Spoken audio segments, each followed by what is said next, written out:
I think it's time we ask ourselves if we still know the freedoms that were intended for us by the Founding Fathers. They seem to be in full-scale retreat from spending cuts and are talking about raising people's taxes again. And I have only one thing to say to the tax increasers. Go ahead, make my day. If we lose freedom here, there's no place to escape to. This is the last stand on earth. Those who would trade our freedom for security have embarked on this downward course. Whether we believe in our capacity for self-government or whether we abandon the American Revolution and confess that a little intellectual elite in a far distant capital can plan our lives for us better than we can plan them ourselves. Conduit News Radio with Paul Harrell is on now. There we go. Hey, folks, welcome to the program. Thanks so much for being with us. We really appreciate it. As always, if you're just joining us, if this is your first time listening to the program, you found the intersection of conservative ideas and reality where we are building a liberty machine. We got to have your help to do that. Just by you listening, you're helping us because you're going to listen to our message and to the truth that you're not going to get anywhere else. So we really appreciate it very, very much. We do have a great show for you.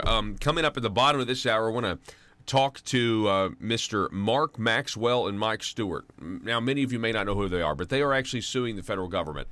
They're suing the federal government for compensation because they were bump stock manufacturers. They had to destroy something like, I think, 72,000 bump stocks in their inventory after after President Trump said that, they were going to go forward with this bump stock ban.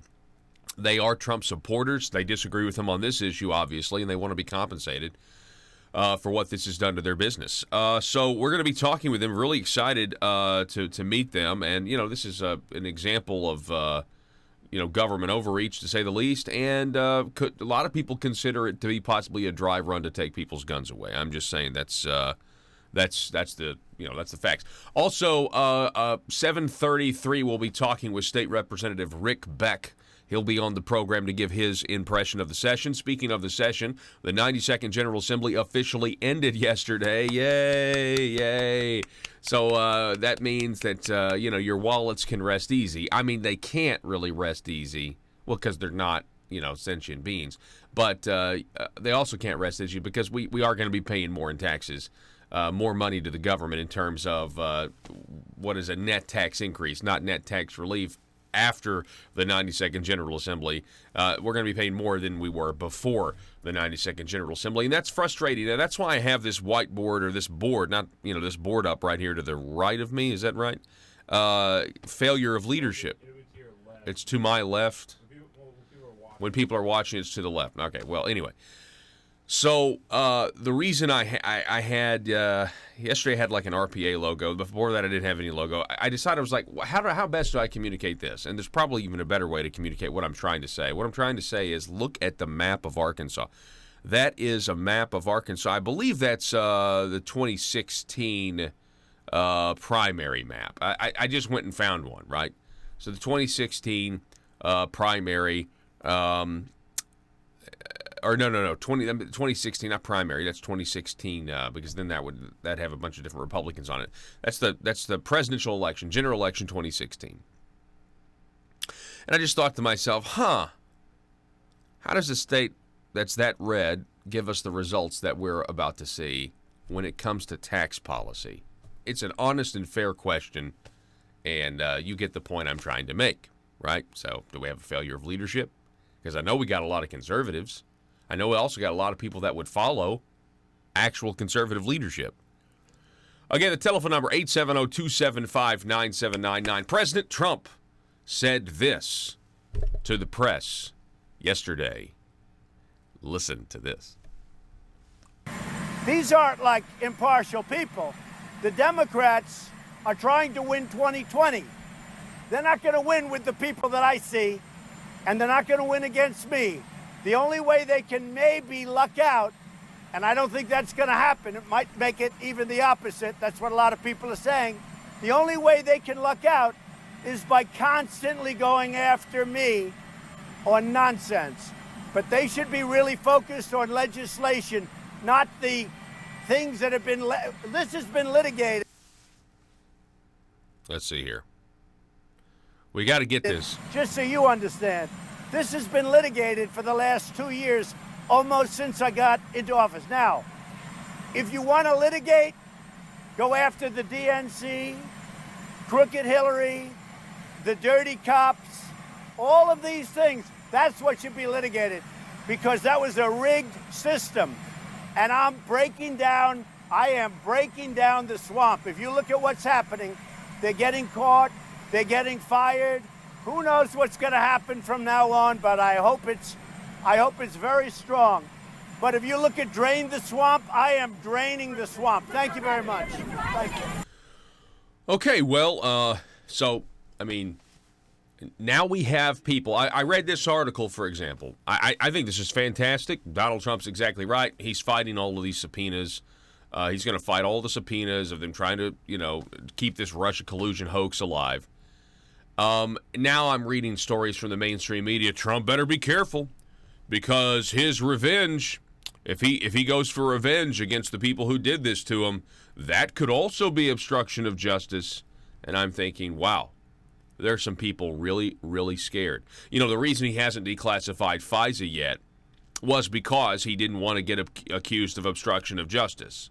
This whole thing, if they knew from the very beginning that there wasn't any Russia collusion, meaning if Rod Rosenstein handed Robert Mueller the file that started the investigation, and the only thing in that file was a dossier that was paid for by the Democrat Party and gotten by a British spy, if that's the only thing in that file, by the way, President Trump and Melania are heading to Europe, they've accepted an invitation from the Queen, okay? Wonder what that conversation's going to be about, right? That'll be interesting. In what capacity was the British government used to spy on the Trump campaign? That's another question. That is about to get real. I'm just telling you, folks, it's about to get real. And so the whole thing was, let's try to get Trump to obstruct justice for a crime that didn't exist. I know that's pretty difficult, but I mean, if you knew there wasn't actual Russia collusion from the beginning, the whole thing, like Rush Limbaugh, he was on Martha McCallum's show saying this. The whole thing was a cover-up, but it also was a way to buy time and let's see if we can get him on something else. This president, at this point, and I can't believe I'm saying this, but it's the truth. President Donald Trump is the most vetted president in modern American history. And don't you think if they could get him on something to overturn the 2016 elections or undo what the American people did by not electing Hillary, don't you think they would have done it by now? But they're not able to do it. Follow up on Bernie Sanders. Bernie Sanders saying that convicts should get to vote, murderers and rapists. And the head of his campaign goes on media outlets and tries to walk back the statement. And then Bernie doubles down again. Listen to this. Headline, Breitbart.com. Bernie compares felons' voting rights. He's now comparing them to having women voting or blacks voting. Really? Really? Are we really going to compare Ted Bundy to Rosa Parks? Listen. By the way, just the other day, you may have seen it, I was criticized rather strongly because I said that when we talk about the right to vote, that right should exist to people who are currently in jail. What? And I was told that this was a terrible, terrible idea, despite the fact that in Canada and in countries all over the world, in Canada. that exists. So why did I say that? I said that because the right to vote is essential in a democracy. If you have a citizen... Yep. Not a democracy, pal, but... If you are a citizen, you have the right to vote. And that is a right we must protect because we know the history of this country. We know that women didn't have the right to vote. We know that African Americans didn't have the right to vote. We know right now that in New Hampshire they're trying to make it hard for young people to vote. So my view is it's not a question of if you're a good person or a bad person. You commit a crime, you pay the price, go to jail. But being an American citizen and having the right to vote is something that we must never, ever give up on. Oh, it's Breitbart. The trivial things. I mean, that right there just makes me want to give up on humanity. Or just give up on Bernie. Yeah, that's right. Not really. I mean, you know, this is who we are. This is part of our nature. But my goodness, what a terribly dumb idea. Crazy Bernie. I mean, that's, you say what you want to. If President Trump gives you a nickname, it's almost like it's prophetic in a way. You know what I mean? You're gonna prove it right. It's like it's like a self-inflicted truth or a self-inflicted. You're gonna make it come true. Bernie goes out there and he says felons need to have the right to vote. My goodness. So then we have Bernie, who is a socialist. Home Depot. Let's go to this guy. I mentioned this yesterday. The Home Depot co-founder, his name is Bernie Marcus. So I will take your Bernie Sanders and I will raise you a Bernie Marcus. He actually has some pretty bad things to say about socialism. Listen to this. This is a little on down on the YouTube. Yeah, listen to this. It's pretty good stuff. A message from Bernie Marcus. Hi, everyone. I want to start by saying something politically incorrect. I love America. I do. I love America because it's the greatest country in the world. I think there are two big reasons why this country is so great. The first is our Constitution, which guarantees our freedom of speech and expression. Warning. It was written by white slave owners. System. The free market system has been the biggest creator of wealth and prosperity the world has ever known, for white lifting people, billions of people out of poverty, and far more superior than any government program could ever be. The free market is the tool that allows many to reach out and grab hold of the American dream. White privilege. When I co-founded the Home Depot in 1979, I'd just been fired and I was broke. There's no other country in the world that has a system where someone under these circumstances could turn a simple idea and hard work into a company that employs more than 400,000 people and has created thousands of successful millionaires. That's just because you're folded into the patriarchy because you're a man. Home Depot, I still believe in the free market enterprise system that helped build it. That's why it pains me to see people in this country glorifying socialism. Young people especially have been indoctrinated into believing that free enterprise is immoral because it enriches the greedy and depresses the poor. So are walls. Even the word capitalism is not politically correct to use.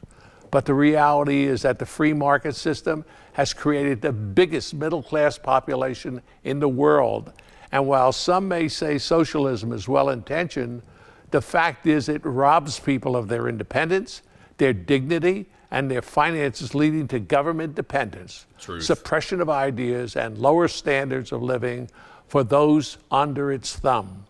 Free enterprise just doesn't create an environment where individuals have the opportunity to prosper, but makes charitable giving possible in the first place. Yeah, it's not a random occurrence. That Americans are the most charitable people in the world. Right there. You can check it out. It's fantastic. I'm sure he's going to get all kinds of hate. He probably already is getting all kinds of hate. There's probably boycotts getting ready, to be enacted against the Home Depot. That's the Home Depot co-founder. So there are Bernies out there who actually don't like socialism. By the way, real quick, on the Bernie Sanders front, I've got to do this before we say anything else. Let's go to this video that was posted over at the Wisconsin Conservative Union, and I believe it's from the Blaze. Listen to what Bernie Sanders says when he's asked a question about Soviet Russia from this young lady who said, you're pursuing ideas that my family fled from. And that makes me very uncomfortable. And this is what Bernie had to say. Listen. My father's family left Soviet Russia in 1979, fleeing from some of the very same socialist policies that you seem eager to implement in this country.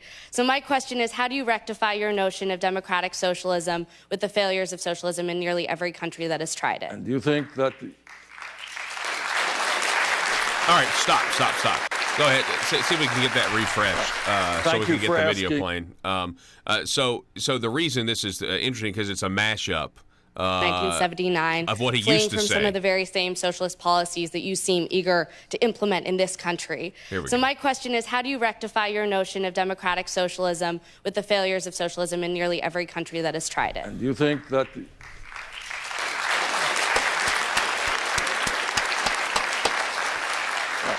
Thank you for asking that question.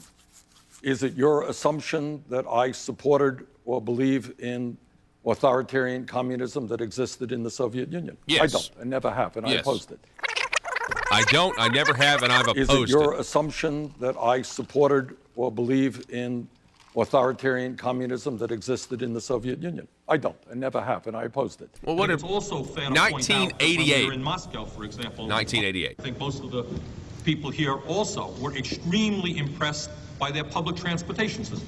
The stations themselves were absolutely beautiful, including many works of art, chandeliers that were beautiful. It was a very, very effective system. Also, I was impressed by the youth programs that they have. Their palaces of culture for the young people, a whole variety of young of programs for young people. Talking about Soviet and Russia. cultural programs which go far beyond what we do in this country. Is it your assumption that I supported or believe in authoritarian communism that existed in the Soviet Union? I don't. I never have, and I opposed it. Never have. We went to a theater in Yaroslavl, which was absolutely beautiful. Absolutely beautiful. Stages, where cultural programs are put on by professional actors and actresses, including a puppeteer area. And the cost, the highest price of the ticket that you can get, was the equivalent of $1.50. Huh. So it wasn't just Russia either. What I learned, one of the things that I 1985 on Cuba. You know, as a socialist, the word socialism does not frighten me, and I think it's probably fair to say that the Nicaraguan government is primarily a socialist government. You may recall way back in, when was it, 1961, they invaded Cuba. And everybody was totally convinced that Castro was the worst guy in the world, that all the Cuban people were going to rise up in rebellion against Fidel Castro. They had forgot that he educated their kids, gave them health care, totally transformed the society. Totally transformed the society. But just because Ronald Reagan dislikes these people does not mean to say that the people in their own nations feel the same way. How do you find the sincerity of Sandinista leaders? I was impressed. I was impressed by Father Descoto because he is a very gentle, very loving man. Ortega is an impressive guy. Ernesto Cardenal is a funny-looking guy. He's gray hair. And he really does remind you of a hippie. And, you know, my point to Ortega is they are not getting their message of what they are trying to do out to the American people, and there's just no question about that. And they just don't have that kind of sophistication to understand how to manipulate the media.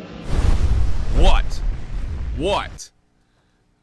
So your contention is that that I support the I don't know. You would think that authoritarian regimes of Soviet Russia. I don't. I never have. I never have. I never will. But you kind of did right there back in the 80s. Just because Ronald Reagan doesn't like these people, it doesn't mean that we have to not like them. And their socialist policies and the train stations in Soviet Russia were just beautiful. It was just beautiful. It was a beaut. Anyway, yeah, this is concerning. But hey, they needed. I'm giving this airtime, folks, because I think the majority. I think the Democrats have polls. I think they know that the American people are not socialists. They don't want socialism. Now, Joe Biden, on the other hand, creepy Uncle Joe. He's now running for president. We got to take a break. That's a whole nother topic. Got to take a break. Back in just a moment.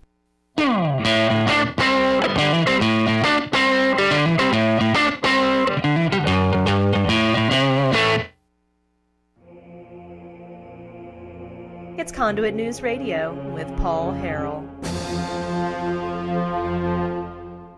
Welcome back to the show. Thanks so much for being with us. Good morning, everybody. We really appreciate you listening.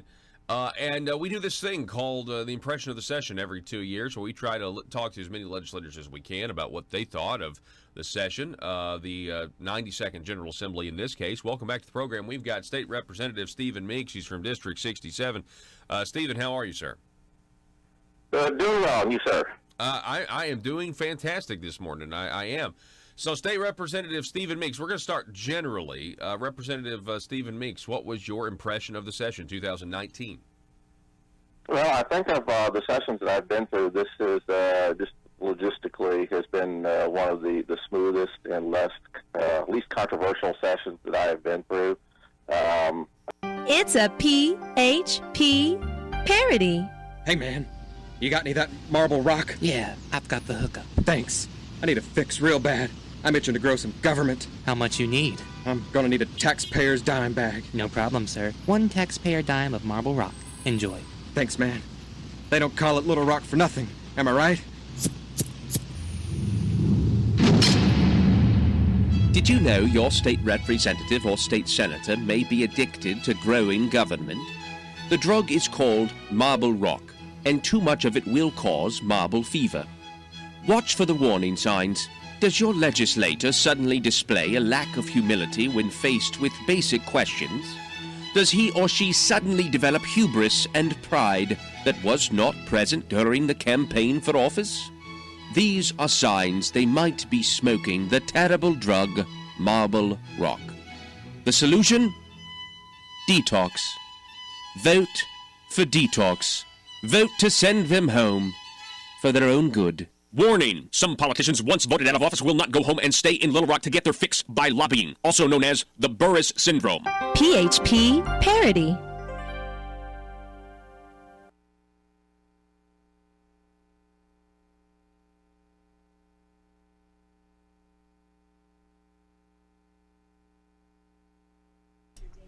Don't forget to tune in to Conduit News Radio with Paul Harrell. Headline: University hosts no whites allowed faculty and staff listening sessions to promote inclusivity. Inclusivity. I'm telling you what, yesterday I was remarking about how the Democrat Party is becoming racist. I mean, becoming racist. What am I talking about? I mean, they were the party of slavery. That's the historical truth. So maybe embracing, more publicly embracing.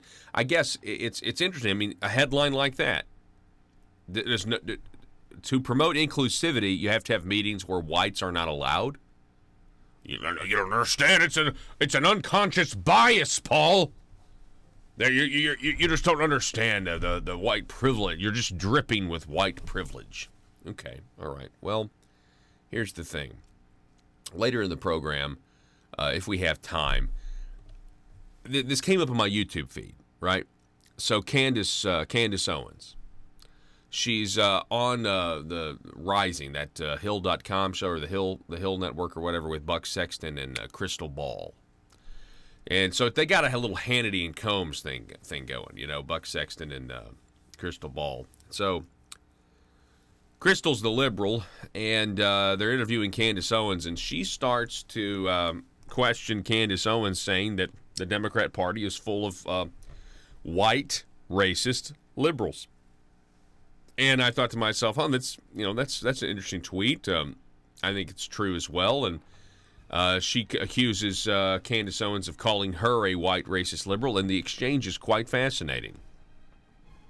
And we'll bring that to you at some point in the program today, because you have to hear it if you haven't. I mean, it's an old clip from like October of last year, October 2018. But it's fascinating. It makes an interesting point. We also have, John, I don't know if you've heard this, but I saw this on the headlines. Democrats and leftists and progressives are very upset that Arya Stark is not gay in the show Game of Thrones. You know why? Because over the entire 8-year story arc, she's been a tomboy and she's played with weapons, and so the gay community is like, she must be gay. So they're violating their own, they're discriminating or they're stereotyping, which is something we're not supposed to do. And they're upset that now she's a straight person, when she never was gay in the first place, but they're revolting. I will say that I think a lot of that is due not only to the leadership of the speaker, but also to the fact, and I know this might be somewhat controversial to some listeners, because of the extended term limits. It used to be under the old system that we were turning over the House every 2 years, and so you were getting rid of a lot of knowledge. And because we've had the extended term limits now, lawmakers have a chance to become more knowledgeable on these issues, and so we can be a lot more efficient with our time. This session, we only met once on Friday, and that's never happened in any of the sessions that I've been to. We might have gone like January, and then we were meeting Monday through Friday, 5 days a week. In this session, except for that one time, it was just Monday through Thursday. And what that allowed was, as that gave us 3 days back in our districts to visit with folks back home. It gave us more time to study bills and to read about upcoming events. And it also saved taxpayers money, because we weren't at the Capitol on those days. So we had a much more efficient session that saved money. I'll also say that with the transformation bill, that was that about 2,500 long page bill. Had it not been for that bill, we actually probably would have finished session a week sooner than we did. And so it would have been one of the shortest sessions that we'd had. So overall, I'd say it was a good session. I think we got a lot of good things accomplished for our Kansans.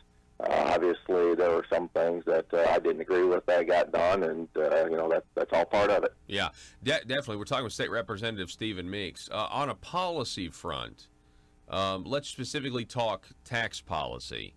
You voted against HJR 1018 to continue a levy of the 1/2 cent sales tax that's set to expire.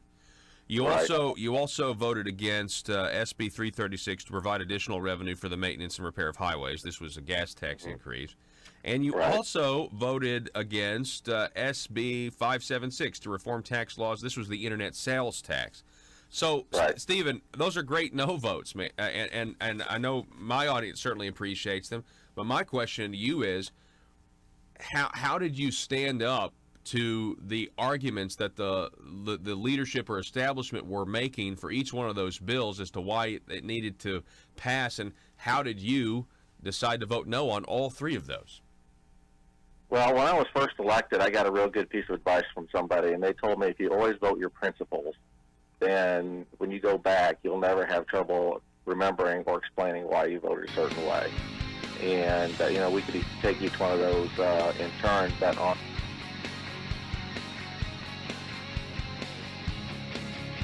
The intersection of conservative ideas and reality. Conduit News Radio with Paul Harrell.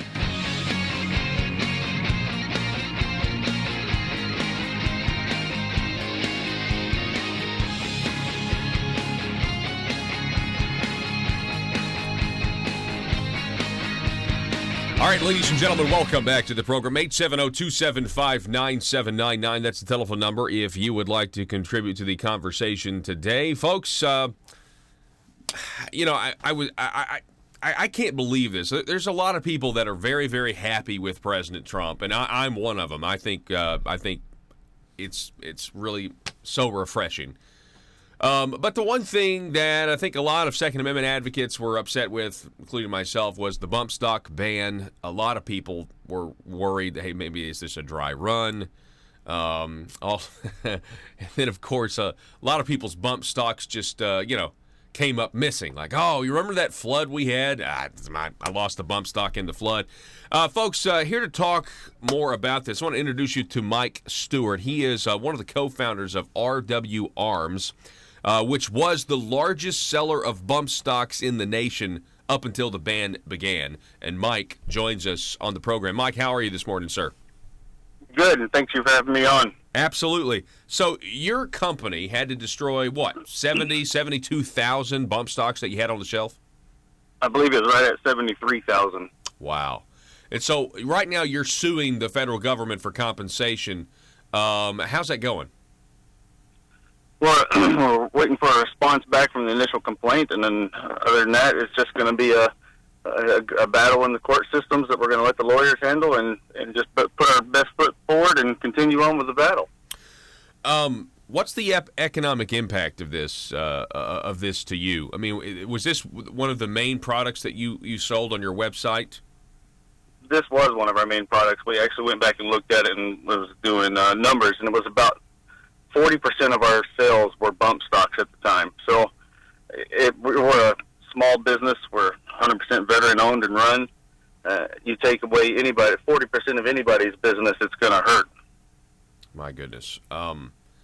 So when you first heard that this was going to happen under the Trump administration, what were your thoughts?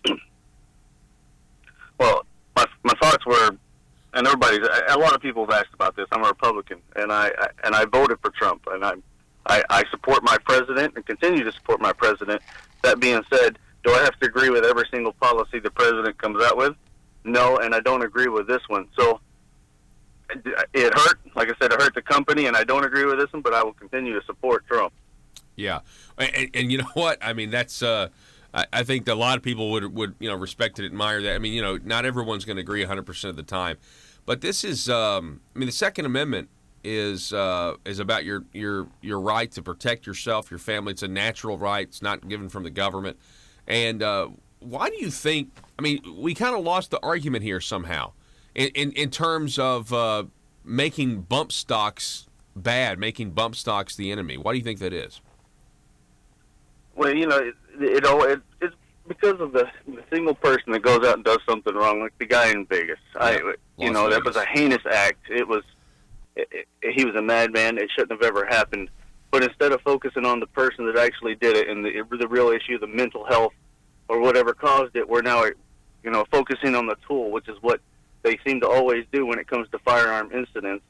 We talk about Timothy McVeigh blew up a building with a car. We don't talk about a car. We talk about him. But it seems like every time something happens with a firearm, people want to jump on that and focus on that when that's just a tool. If you put those rifles or those bump stocks in the room and you don't put that man there, then nothing happens. Yeah. Hey, Joe, will you throw his website?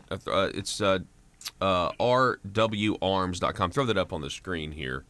I just want everyone to see this is you can go to this website and you can shop around at the different products. You guys have a lot of different products, don't you, Mike? Yes, sir. We pride ourselves on bringing the latest and greatest of innovations and technology to the firearms accessory market. We carry drums, magazines, a lot of triggers. We also have the Fostech Echo trigger, which is another way to rapid fire your rifle. We have hard chargers. We carry a lot of assortment of a whole lot of things for your rifles. So talk about it from a business owner. Are you worried at all that you're a business owner that's in the firearm industry? Are you worried at all that you're going to start to be targeted by banks and things like PayPal and other credit cards? Companies are thinking about not doing business. They're being pressured, to just not do business with any sort of firearm company at all. Are you running into any of that? Oh, that's happening industry-wide already. There's been a lot of banks and companies and credit card processing that step away from the firearms industry, and it does make it hard for business owners because you only have so many options out there for you. But there are some out there that are very Second Amendment friendly, and you stick with those and hope that they don't ever change their mind. But it is getting harder and harder in this industry for processing and banks. Talk a little bit about slippery slope. Are you worried? I mean, what are if they ban bump stocks? What are they going to ban next? It's a very slippery slope, and I've said this before. And a lot of people say, "What's a bump stock?" I don't care about bump stocks, and I try to tell people I understand if you don't like bump stocks, it's not for everybody. But the ATF under the Obama administration looked at bump stocks several times and said they were legal. The tragedy happened in Vegas, and President Trump came out and without legislation was able to overturn that rule and make these illegal. Now, what did he make illegal? He made a plastic stock illegal that has no mechanical parts or functions to the rifle. He didn't change any mechanical things to the rifle. And what he essentially did was made them machine guns overnight without legislation and just changed the rule. And not only did he do that, he essentially made law-abiding firearm owners felons overnight if they didn't turn them in and destroy them, which is a complete overreach of the Second Amendment. And not only if you turned them in or destroyed them, you're not going to get reimbursed. So that's where the lawsuit came in, where the Fifth Amendment taking. So it is a very, very slippery slope. What's going to have to stop the next administration would come in and say, you know, that trigger is a light trigger. You're able to shoot faster that way. Or that scope is able to let you see out faster. See out further. What's going to stop them from saying something else is illegal and take away and infringe more on our Second Amendment rights? Yeah, and we had the left. I know Kamala Harris, she's running for president. She was like, if you want to hunt, that's fine, but we've got to have these gun control measures. And of course, this is what frustrates me, Mike, is a lot of their ideas wouldn't have stopped the mass shootings in recent memory. So I'm starting to think, well, are these guys even serious? They say, well, we don't want to take your Second Amendment away. That's not the argument. And then they propose measures that wouldn't have stopped the mass shootings. I'm thinking, I think you do want to take my Second Amendment right away. No, and all they're doing is adding more laws. And what do laws do? Laws make it harder for law-abiding gun owners, make it harder for them to get rifles. Because a criminal doesn't listen to laws. If he's going to go and get a gun and kill somebody, he's going to do it regardless. Because it's already illegal to murder somebody. And that's not stopping them. What about California? To talk a little bit about that, because they had a high-capacity magazine ban, and that actually was struck down. That has to be some good news. It was struck down, but I believe it was a week later the same judge came in and put a stay on the same rule and made them illegal again. That's so frustrating. Do you think are there any court challenges to just banning the bump stocks the way the executive branch, the way Trump did? So out there on the Second Amendment front, we are supporting the Gun Owners of America and the Firearms Policy Coalition. They're two great organizations out there fighting the front on that and supporting the Second Amendment and really in the court systems battling for our rights. Yeah. Let me ask you this about Gun Owners for America. Contrast that with the NRA. I don't, I'm not like an encyclopedia, but I seem to remember the NRA kind of being okay with the bump stock ban. Is that true? That was true. The NRA hasn't stepped up and fought this battle. They haven't said anything. They actually came out in support of it at one time and just completely ignored this battle and the infringement on the Second Amendment. That's very frustrating. I'm not going to sit here and say the NRA doesn't do good things, but it seems like they have maybe more of an attitude that lends itself towards surrender, meaning, well, the regulations are coming, they're inevitable, so we might as well be the ones to write them. That's the way the NRA seems to approach, gun control, in my opinion. The NRA has done great work in the past, but there has been a lot of people when this came out saying that they were going to do this without legislation, looking to the NRA saying, hey, here's our fight. We've got to fight this. And there was nothing from the NRA, so it was very disappointing. That's very disappointing. Well, Mike Stewart, again, Mike is the co-founder of RW Arms. You can go to rwarms.com and check out their great products. And I'm really sorry, again, folks, you say 73,000, right, Mike? Yes, sir. 73,000 bump stocks they had to destroy. Let me ask you this. How do you go about destroying the bump stocks? What do you do? You burn them? No, we actually took them under the supervision of the ATF down to a shredder and had them crushed and recycled. Wow. Yeah, I guess if you burn them, you'd probably get some sort of EPA violation. Why not throw in another government agency while we're at it? Yeah, okay. Well, that's unfortunate. So I think you should be compensated for that, especially the fact that this wasn't debated, in a legislative setting. This was just an executive order, and now you guys, they've affected your business in a huge way, and I think definitely you guys have a case, and let's hope it moves forward, and I wish you the best of luck, sir. I appreciate you having me on, and we'll just keep everybody posted on how it is and continue to fight the battle and supporting the Gun Owners America and Firearms Policy Coalition also. Absolutely. Thank you for having me. Absolutely. Thank you, Mike. Mike Stewart, he's the co-founder again, RW Arms, and they were the largest seller of bump stocks in the nation until this bump stock ban went into place. And it really is the one thing that really had me scratching my head that this happened, under the Trump administration. I think it did all happen right. It came the outrage was right after the Las Vegas shooting, which is extremely confusing in and of itself. That whole event, in terms of motive. I mean, you don't ever hear that, by the way. We still don't really know what the motive of that guy was. The telephone number 870-275-9799. We're going to take a break. Be back in just a moment. Russellville-based firearms manufacturer Omega are making clones of the most notable German firearms in the world. These delayed rotor-lock firearms have been and are currently used by law enforcement and military worldwide. At Omega, they manufacture their guns right here in Arkansas and produce the best reproduction in the marketplace that comes with a complete 5-year warranty. At Omega, they take firearm manufacturing seriously and offer discounts to active and retired law enforcement. Whether you're using Omega firearms to defend the public, defend your family, or for target practice, Omega has your back. For pricing, go to omega-guns.com. That's omega-guns.com. Are you a conservative-minded young person and want to let the world know about it? Are you tired of rolling your eyes as your professor regurgitates progressive, PC, neo-Marxist nonsense? Then you should interview on Conduit News Radio's Young Conservative segment and tell us about why you believe the way you do. Tell us how you came to be a conservative and what are your views on government. Now, if you're worried that your neo-Marxist professor may also be a right-wing talk radio listening masochist, then names can be changed to protect the innocent.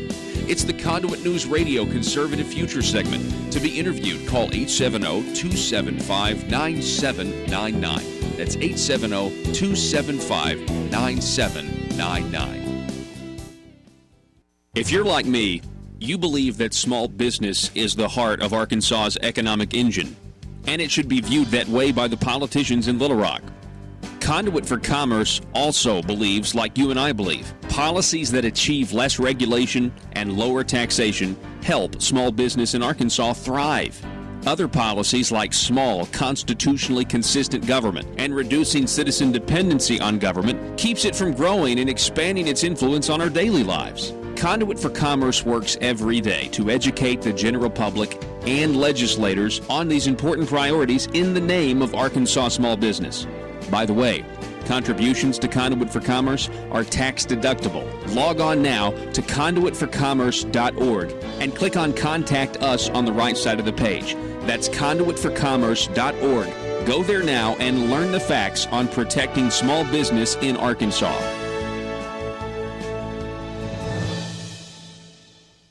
The half-cent sales tax, I was part of the 80th General Assembly that said that was going to be a 10-year deal, and that was going to be the end of it. And the argument I made for the law was we made a promise to the citizens of the state back 8 years ago, and I personally could not renege on that promise. So that was a no vote. On the internet sales tax, I'm of the mind that, yes, it's probably a tax that does need to be paid. However, my issue with that is it should be a federal level issue and not a state level issue. The state of Arkansas has no authority to force a retailer in Idaho, Nevada, Michigan, name your state, to pay Arkansas state sales tax. Just like, the state of Idaho can't come in and make one of our vendors pay Idaho state sales tax. And so I think that should be handled on the federal level. It's interstate commerce. Clearly, it's a federal issue. And so exposing the truth and everything the Marble Palace establishment keep trying to cover up. It's Conduit News Radio with Paul Harrell.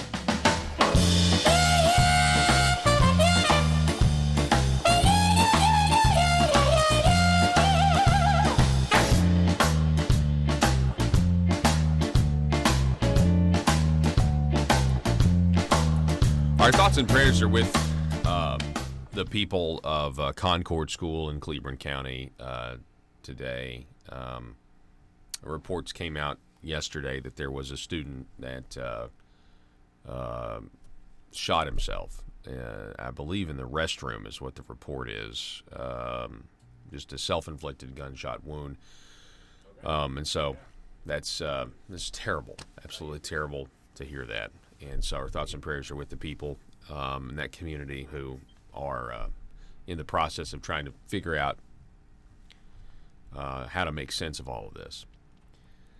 Folks, the Faulkner County Tea Party. The Faulkner County Tea Party has a lunch today in Conway, and it's from 12 to 1. It's at an eatery called Eat My Catfish on Harkrider, I'm told. And Jerry Cox of the Family Council will be their guest today. And so if you're not doing anything and you are in the Faulkner County area, swing on by and hear what Jerry Cox of the Family Council has to say. I'm sure he's going to be giving an update on everything that just happened in the legislative session. And there was some good, socially in terms of that those conservative issues, there were some good things that happened this session, moving the ball forward on some of that stuff. And I'm sure he'll also probably tell you about some other things that maybe they didn't get to they didn't get through, right? I mean, I know one of the things they couldn't get through, or one of the things they supported, was this sales tax exemption for used vehicles. Now, seriously, think about what that would have done for families in terms of right now, you don't have to pay sales tax on a used vehicle if it's less than $4,000. State Representative John Payton, who's going to be on the program next Friday, giving his impression of the session. Matter of fact, I think I'm going to be able to have John Payton right here in studio next Friday, which is so a week from tomorrow. We wanted to raise this to $7,500, and I think that's perfectly reasonable, but they didn't want to do it, and the reason they didn't want to do it, folks, is because it would have been a hit to the government's revenue. And there's no savings. There's nowhere you could. First of all, the governor's transformation bill, they claimed, I don't know where the numbers came from, but they claimed that it's going to save $15 million. I'm pretty sure you could have taken that $15 million and been like, oh, well, we're going to save $15 million. Now we can we can do John Payton's idea. We can raise the exemption. I mean, think about this for a second. You buy a new car, you pay sales tax. I don't think anybody's got a problem with that. But then you sell it, and you're going to pay sales tax again, and then you sell it again, you're going to pay sales. How many times, once you get a car that's worth $7,500, how many times has it been sold? How many times has somebody paid the government money to buy that car? It's odd. I mean, it's a cash grab, but it doesn't need to be the case. Now, at the same time, I would much rather have that process than constantly come back to the people and ask them for more money to pay for roads. That we're. Well, I guess what I mean by that is, I would love to see the sales tax on used vehicles go away entirely, regardless of what the price is. But if that were to happen under the current leadership, they would probably, I don't know. They find some other way to take it back and then some. You know what I mean? So I think I'm just ready to cut my losses. Look at that map, by the way. That's 2016, right there on the board. Yeah, we have the Failure of Leadership board and the map of the state of Arkansas. Look how red that is. That's amazing. Look how red that is. That's just on the 2016 presidential election. That's great. That's unbelievable. If you actually look and if you zoom in further on that particular map, you really see just how red, how deeply red this state is. And we've got net tax increases coming. The people of Arkansas are going to be paying more. The people of Arkansas are going to be paying more in taxes to the government. The session is over. The session ended yesterday. Speaker Matthew Shepard, he said that it was an efficient session. Speaker of the House Matthew Shepard saying, quote, "History will judge what we've done here. I think that what we've seen is that we ran a very efficient session. We kept some of the drama to a minimum, and I'm very proud of the fact of how we worked and the fact we gave our best efforts. I realized at the end of a session that probably for each of us, there's probably a few bills that we wished would have passed. There's probably a few bills that each of us wished had not passed. But at the end of the day, we came together to represent the people of Arkansas, and we did so with professionalism and civility." Now, I think that's largely an accurate statement. In terms of efficiency, yeah, I mean, it was efficient. They debated the issues. They, they changed the rules of the House at the very end, just like Speaker Shepard said that he would consider it at the end. He didn't want to consider it at the beginning. He wanted to do it at the end. They did seem to change those back, so it's more of a seniority pick when you get when you're picking committees in the House, which is good because it does decentralize the power structure down there, which I think is good. But that's just in terms of how they pass legislation. Yeah, I mean they did it. I don't think on the House end there was any Stephanie Flowers moments. Let's just say that. I don't know if the Senate could say that. I don't know if the Senate could say that we were civil because Senator Stephanie Flowers told Senator Alan Clark to go to hell to his face on tape. I don't think that's very civil. But on the House side, Speaker Shepard can say that because I don't think, to my knowledge, I don't think there was a vice chairman that turned to the chairman and told him to his face to go to hell. I don't think that happened on the House side. I'm sorry. That was an explosive moment. We might need to revisit that in the future. And you speaking of double standards. I mean, can you imagine if that was like a white male that went off like that? There's a lot of people that thought that something should have been done to Senator Stephanie Flowers, just in terms of an official rebuke or something like that. Instead, there was like an immediate, I don't know, they squashed their beef, if you will. But there was a lot of people that thought that maybe something should have happened. I mean, it was an emotional outburst. I mean, it was. I mean, Senator Bob Ballinger was threatened. I mean, if you go back and watch the tape, was threatened, meaning you come down to Pine Bluff and we'll use this stand your ground law on you. It was the insinuation. I'm paraphrasing here, but a lot of people thought maybe only because if it were anybody else, we would have said this is unacceptable behavior. Something needs to be done. You need to be censured or censured or something. But nothing happened. So, but anyway, I mean, the only excuse from what I could tell that was given to explain Senator Stephanie Flowers' outburst over that Stand Your Ground bill was that she was upset. That's what she said. I'm upset. You just got to deal with it. And I just don't think that excuse would fly for everybody. I just don't think, I mean, you tell me if I'm wrong, but I don't think that excuse would fly for everybody if that kind of reaction happened and you weren't Senator Stephanie Flowers. Anyway, we got one more hour coming your way next. The session is over. Your wallets are lighter because of the 92nd General Assembly. We can continue to talk about that. Also, weird request from the John Woods trial to the Jeremy Hutchinson indictment. We'll talk about that back in a minute.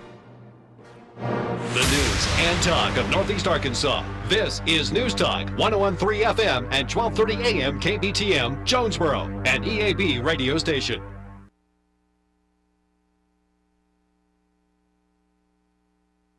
That one should have been handled. That should be handled on the federal level. On the gas tax, I had a couple concerns with that. As we continue to go forward as a society, we're going to continue to see a larger transition towards hybrid electric vehicles, alternative fuel vehicles. And the reason why we got to the problem we're into now is because we depend so heavily on gasoline taxes for the repair and maintenance of our roads. And obviously the repair and maintenance of our roads is a huge concern. We need to keep our infrastructure up to date, keep it safe, to make sure the flow of commerce and just, driving back and forth to work every day is safe. But by the same token, if we continue to make our reliance upon the gasoline tax, it's not going to be too many years down the road we're going to be in the same issue, because cars will continue, more and more people will continue to shift more away from the gasoline over to the hybrids. Hydrogen's coming online as an alternative method. We've seen natural gas, all electric vehicles. So as these newer technologies come into place, it's going to further erode that gas tax. And so I felt that Julie Mayberry presented the bill. It was the recommendation from a Blue Ribbon Commission that came out several years ago that said that we need to start looking at bringing in taxes from automotive parts and other sources to plug that gap, not to continue to rely on gasoline. Because I feel what's going to happen, it'll solve the problem short term, but eventually long term, I think we're going to be back in the same situation. Yeah. Well, when I take all of those, we're talking with Stephen Meeks, and I can't argue with your reasoning there for voting no. I would probably add, my concern would also be is the taxpayer continuing to be asked for more and more money in these situations. To build roads that we're already giving the government a lot of our money, and so I guess my fear is, and I've seen some state representatives say this, publicly, but when the 92nd General Assembly, you guys aren't passing any more laws now, and do you think? Let me ask you this: do you think the people, when it's all said and done, are going to be paying more in taxes to the government, meaning a net tax increase after this session? Because the way I look at DFNA's numbers, that appears to be the case, Stephen. I can't argue with you. I think that's the case. We did the one large tax cut, obviously, and but yeah, I think overall you're correct. One thing that I was encouraged by, one of the constitutional amendments that I proposed, was to try to phase out the personal property tax over time. Obviously, it's not one of the three that was chosen, but I understand, talking to some committee members, it was number 2 or number 3 in popularity. So look for that to come back next session, provided I'm reelected. Yeah. Because you're right. I think that yes, the amount of money that the average Arkansan is going to be paying because of the 92nd General Assembly will go up versus down. Yep. And that's and see, in that, from a fiscal standpoint, like I said, there was some good stuff that happened. Like you said, I think it's good that we had the income tax cut, but if you give some money back, eventually, but then we have these plans to raise in the future, and then you're going to be raising more than you take. Then that's a net tax increase, and that's frustrating. And so, Stephen, I mean, that technically means that government got bigger this session, not smaller. Right. Well, the one, I guess, shining light on that is government did grow. We all know government always grows. But as I understand it, the growth of government this year was below the growth of the economy. So the size of government versus the size of the economy actually shrunk slightly. Fort we'll just say for whatever that's worth for our listeners. But, yeah, I think you're right, we did. And, on top of that, the other thing that's going to be facing Arkansans is because of the minimum wage increase, prices of goods that we buy are going to go up, so the cost of living in the state is going to go up. So Arkansans are going to get hit with a double whammy. They're going to get hit with slightly higher taxes, and they're going to get hit with a slightly higher cost of living because of the minimum wage increase. It's just it's frustrating. Why do you think? I mean, why do you think we're in a position where we're needing to do this? I get the I think it's time we ask ourselves if we still know the freedoms that were intended for us by the founding fathers. You have 911 service. They seem to be in full-scale retreat from spending cuts and are talking about raising people's taxes again. And I have only one thing to say to the tax increasers. Go ahead, make my day. If we lose freedom here, there's no place to escape to. This is the last stand on earth. Those who would trade our freedom for security have embarked on this downward course. Whether we believe in our capacity for self-government or whether we abandon the American Revolution and confess that a little intellectual elite in a far distant capital can plan our lives for us better than we can plan them ourselves. Conduit News Radio with Paul Harrell is on now. Listen, it's just incredible to me. I mean, it's not that it's hard to predict. I mean, that introduction we started that introduction, the new intro. We went away from our Milton Friedman introduction and we came up with a little techno riff. January 2018. And that's when we kind of just knew what was about to happen. I personally pulled the Reagan clips. They're talking about raising people's taxes again. That's terrible, Reagan, but you got to try. I have only one thing to say. Go ahead and make. They don't want to talk about spending cuts. They want to talk about raising people's taxes. Well, I have one thing to say to the tax increasers. Go ahead and make my day because Reagan was going to veto. That's what he was saying. The power of an executive branch that doesn't want to raise taxes, that doesn't want the people to pay more than they're already paying to the government. What an amazing novel idea. Now, the reason I picked that, the reason I went through and found that quote, you don't hear that quote very often, right? You ever hear that Ronald Reagan quote? You hear the other one, whether we believe in our capacity for self-government or whether we abandon the American ideal and confess that a little intellectual elite in a far distant country can plan our lives better than we can plan them ourselves. You hear that one. And it's true. It's what I believe. I mean, that's what we're talking about here, generally. But you ever hear that Reagan quote? You ever hear that one? People are not talking about spending cuts. They're talking about raising people's taxes. It's crazy if you're a Republican and that's what you want to do. I pulled those quotes because I knew what it meant for Arkansas. I pulled that quote, found that quote, because I wanted them to know that we know. We know what you're going to do. We know how you're going to try to sell it because you have no other way. You're going to have to try to tell the people you cut taxes.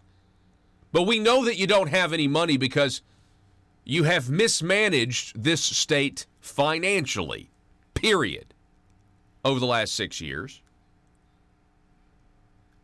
And you're going to raise taxes. And that's exactly what they just did. The 92nd General Assembly raised your taxes. Period. They cut your income tax, which was a good thing. But the net taxes the people of Arkansas are paying have gone up. There is no other way around it. There's not a single ounce of financial sleight of hand that's going to make their numbers actually believable. You use the Department of Finance and Administration's own numbers, And you still are getting fiscal year 1 tax increases, fiscal year 2 tax increases. It's more revenue coming from the people, coming from private individuals, and being put in the hands of Marble Palace bureaucrats. Period. That's what the 92nd General Assembly just did. And I want to applaud the Republicans out there who are being honest about it.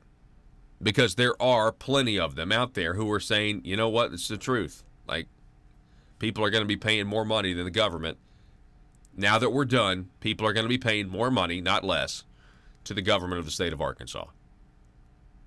And so now we are here and we're left to wrestle with what does the Republican Party platform mean? And I will tell you that the principles of the Republican Party platform are sound, they're solid, but we don't have people in the leadership, in political office that believe that they're going to work. They're afraid of them. They use phony arguments like, we don't want to cut things. We don't want to be like Kansas. We don't want to be like Kansas. You see what limited government got? Kansas, don't you? No one's talking about Kansas. We're not talking about, duplicating other states' failures, and to suggest that you can either grow government or do what Kansas did, insults our intelligence. It's ridiculous.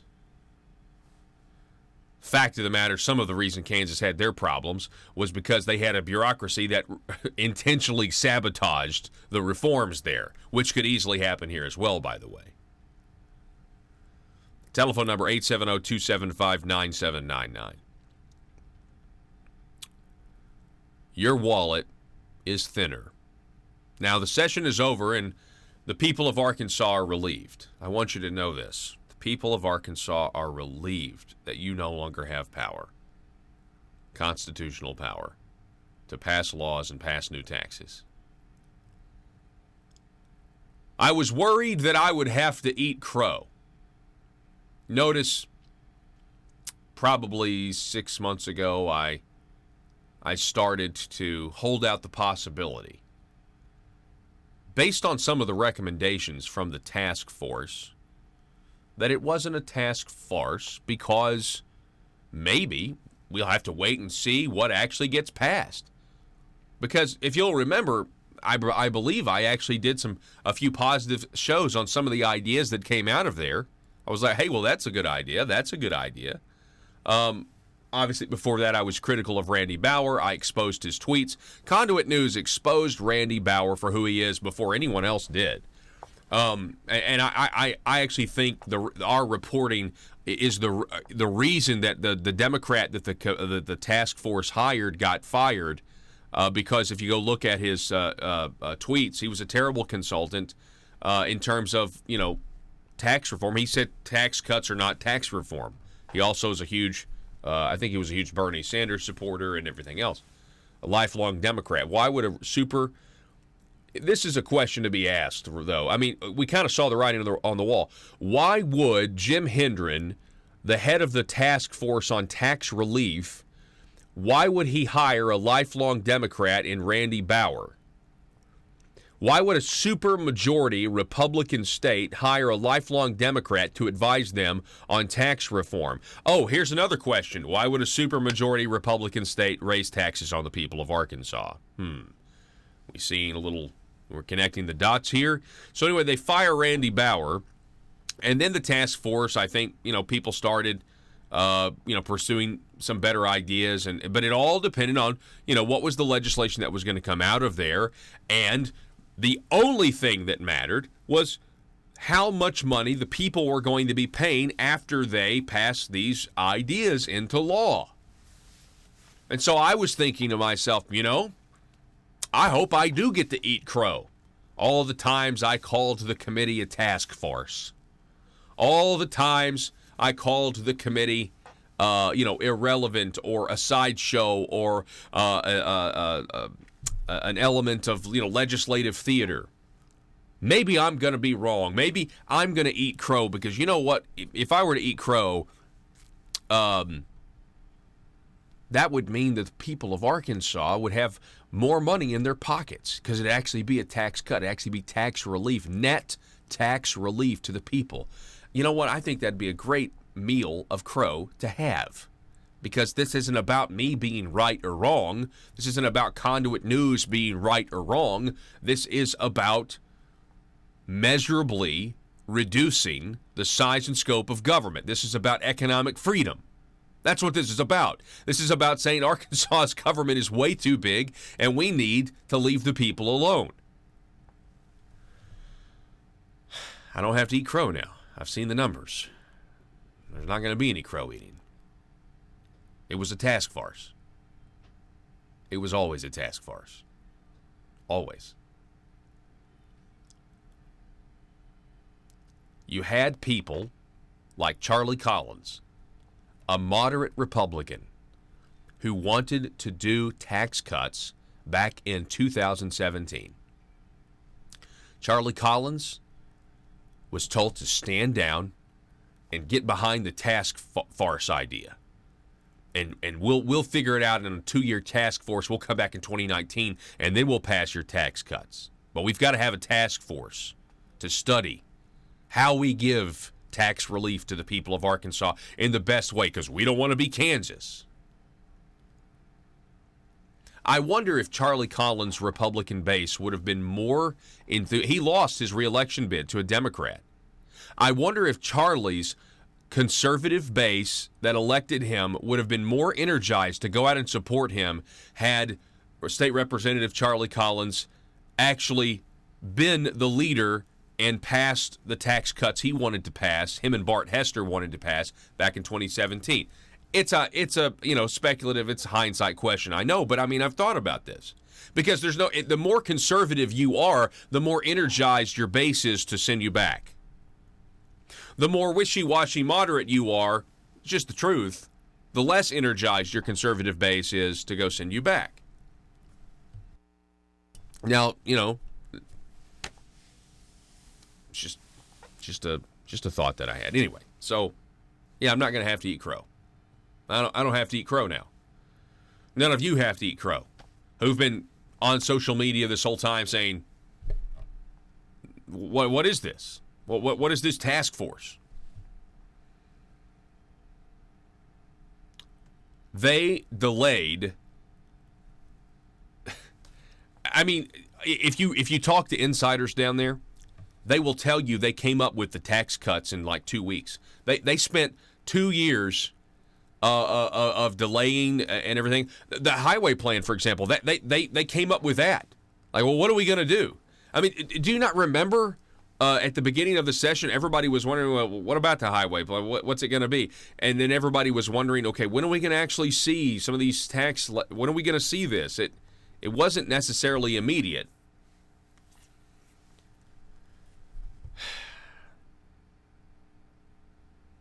No, this was about controlling. I mean, if we're really honest about it, now that the session's over, I just mentioned, now they don't have any constitutional authority unless the governor calls a special session for specific reasons or purposes. They didn't want Bart Hester, Charlie Collins back in 2017 to run it because it wasn't controlled enough. See, it's Governor Hutchinson. His version, this is an objective truth here. His version of governing involves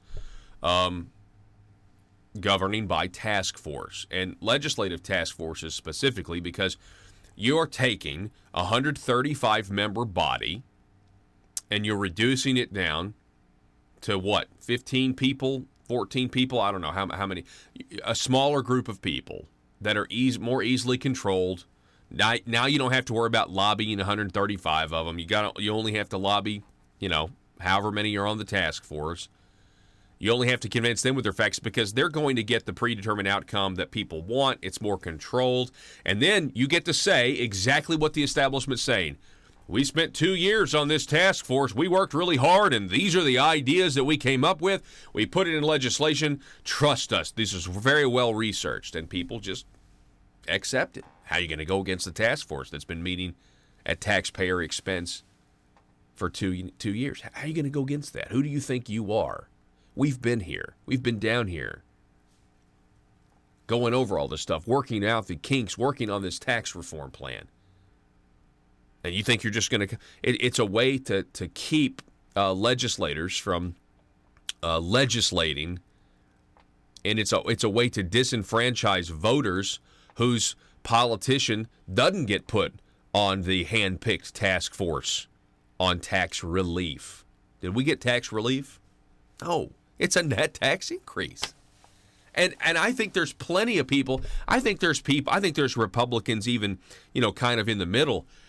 They look at what they've done economically. There were some good things done.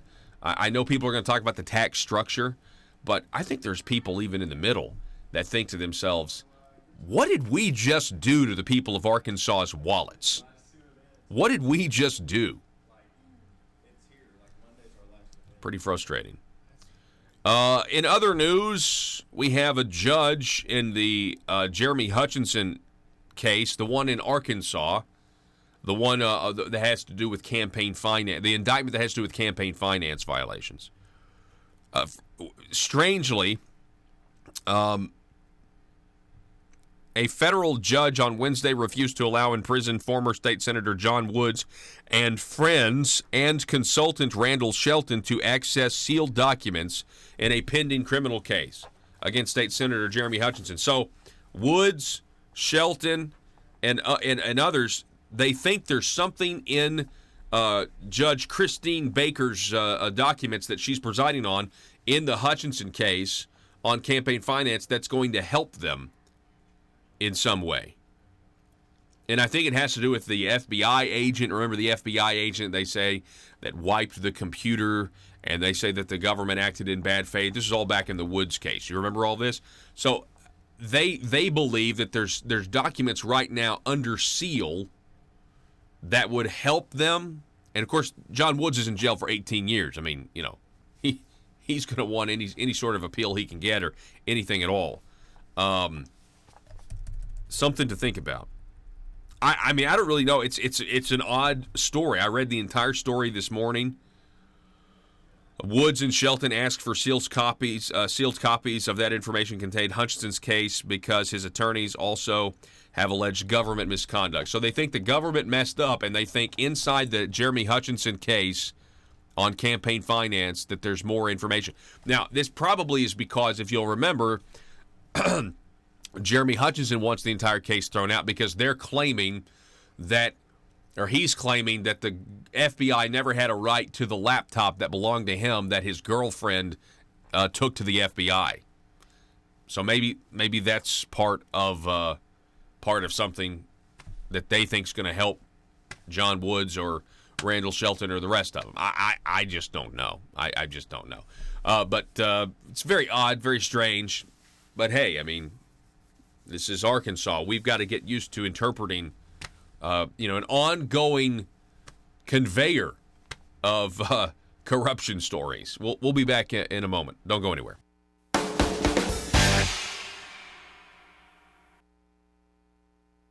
And there's all these other needs, but why don't we have the money? I mean, what's going on? Do we need to? I mean, because one of the things that I thought was frustrating in the session, just from an observing standpoint, up there in the gallery, there really wasn't a conversation on cutting spending or looking at ways to save money so that we don't have to go to the people and ask for more of it. Sure. Well, during the fall budget hearings and during the past summer, we did have some victories where we were able to cut back on the size of the appropriations. We cut close to $3 or $4 billion worth of appropriations out this last session, and we cut like 800 pages worth of regulations. Those didn't get a whole lot of news attention, but we did get those victories. And a lot of times what happens, unfortunately, with state government is we hear about the general fund.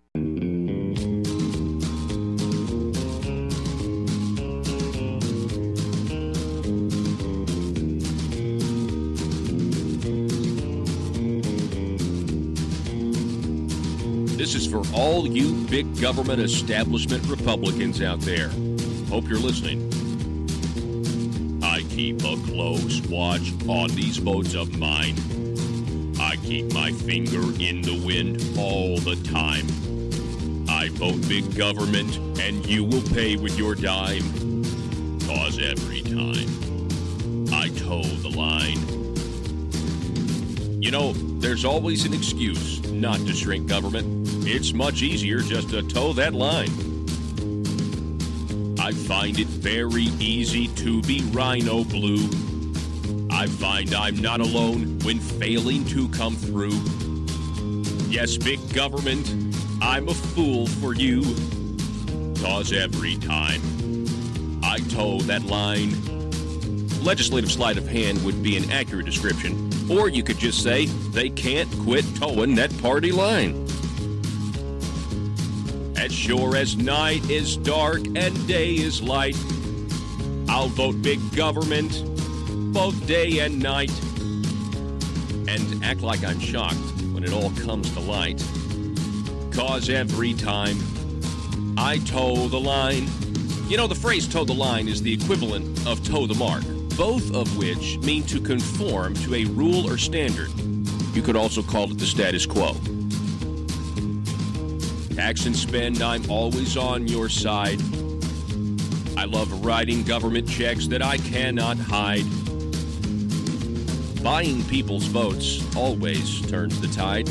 'Cause every time I toe the line.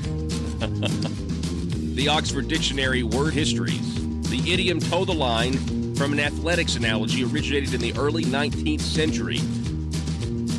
I hope you don't watch these votes of mine. Hope you don't see through the lies and slime.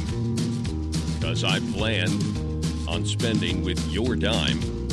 'Cause every time I toe the line. You know, toeing the line is what the folks down in Little Rock call progress. PHP Parody.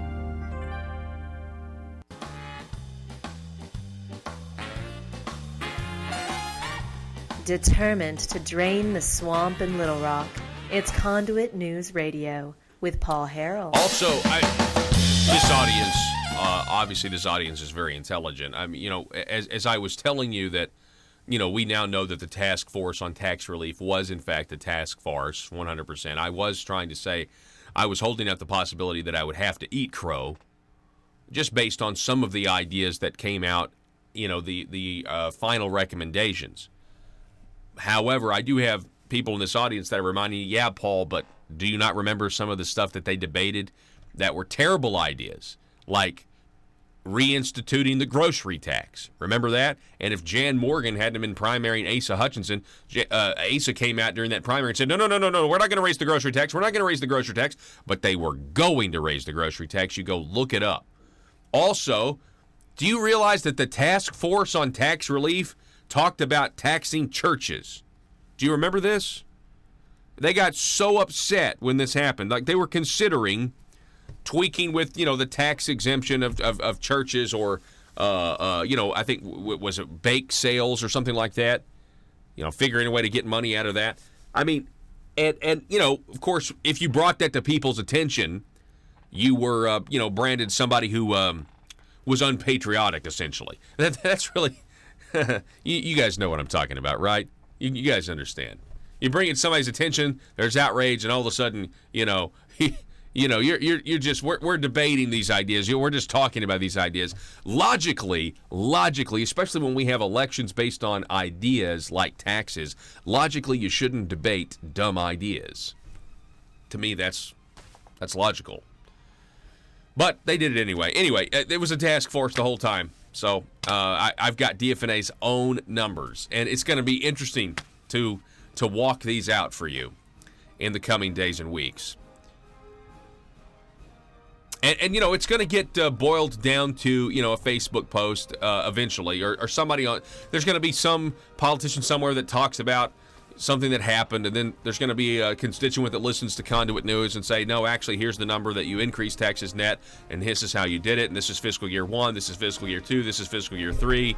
And then something saying, no, here are the real numbers, these are the governor's numbers. It's like, well, no, these are DFNA's numbers, and is anyone's mind going to actually be changed? I don't know, but the truth is the truth. Your wallets are lighter after the 92nd General Assembly. Or the general fund. The general fund only accounts for about 20% of all state revenue, so that's roughly $5 billion of our $25 billion budget. And the rest of the money comes in special revenue. So, for example, take the funding for the 911 system. Funding for the 911 system, under the way it used to be, you paid 65 cents. That money went directly into fund the 911 system. That's all it goes for, is to fund the 911 system. And what ended up happening is there's a shortfall there, because as we go to better technologies, obviously there's more cost involved with that, and wages go up. There's being a 911 operator is obviously a high stress job, and so trying to make sure that wage is competitive, and so lo and behold, over time, obviously you get a shortfall, because that fee has not increased over time. And what's happened is obviously we're all switching to cell phones, and so counties were having to pick up the difference. And what we decided to do with the 911 fee, part of the reason why we raised it is, and I think that's the only tax increase I voted for, is because I see public safety and security as a prime function of government. And the money was either going to come from taxpayers at the county level, or it was going to come from taxpayers at the state level.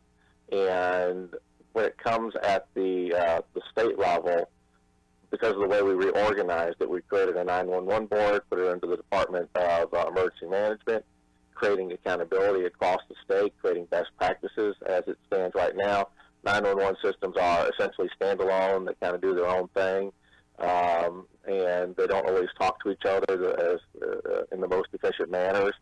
And so by bringing it to the state level, creating a 911 board, the hope is over time, we've got 127 911 systems in the state. We're going to reduce that number down quite a bit, create more efficiencies. So over time, try to save money while at the same time increase services. But like anything else, it takes money to do that. So the question was, are we going to tax at the county level, or are we going to tax at the state level to make sure this vital infrastructure is there? And so that one I did support, and I think that was the right move. When you go to things like roads, same situation. It's a special fund. There's no general revenue that comes out of that, and so it's strictly gas tax that goes into pay for our roads. And your listeners may or may not know, but Arkansas has the 12th highest number of highway miles in the country. We actually have more highway miles, believe it or not, than California. That was done back years ago when they converted a lot of county roads into state highways.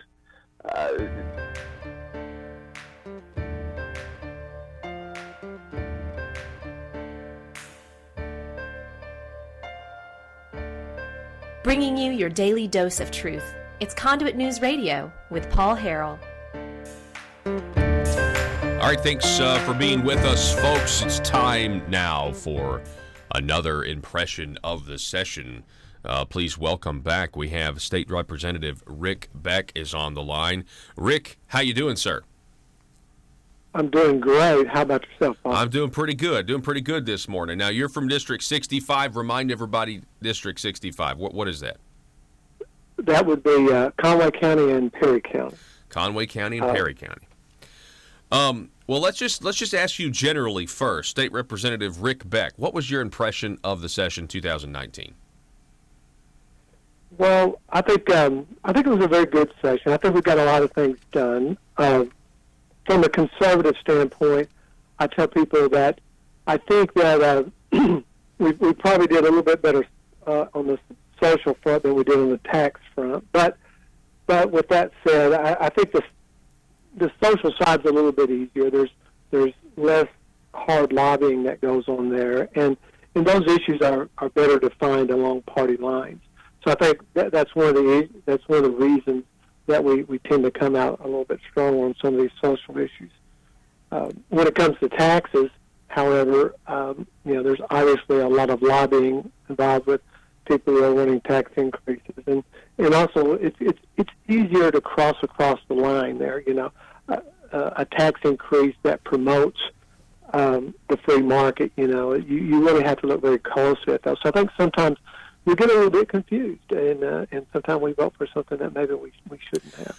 I don't think you did that. I mean, at least on the three of the bills that I've been paying a lot of attention to, you voted against this internet sales tax.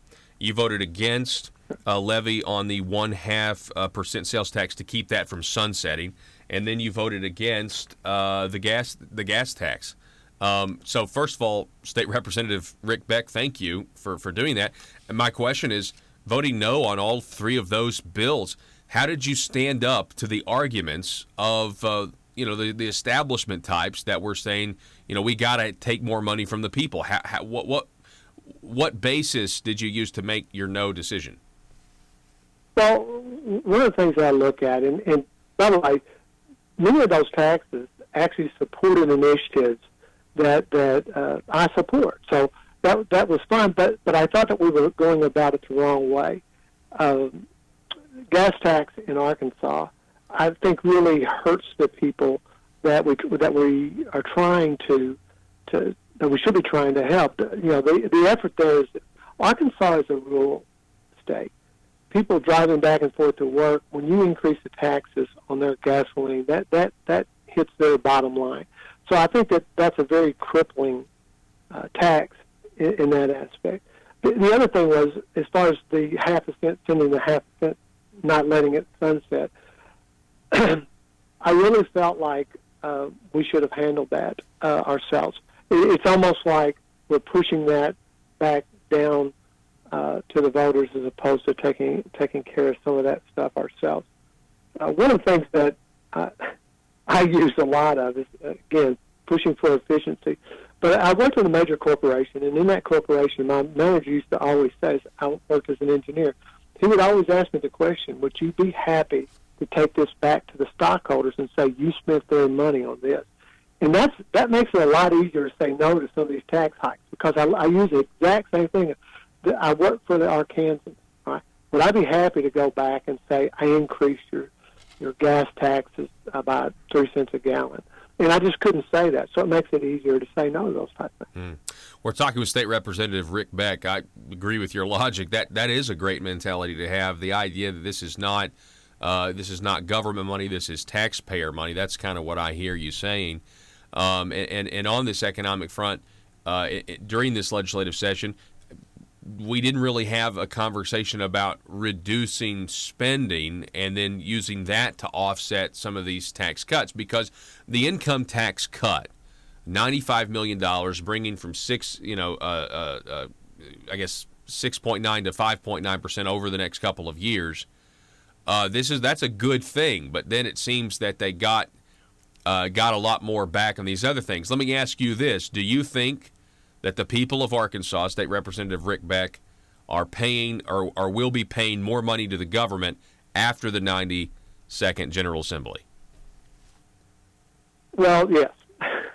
I went back actually and looked back when we were having that discussion. If you look at what we've proposed for a budget, it's at 2.2% increase.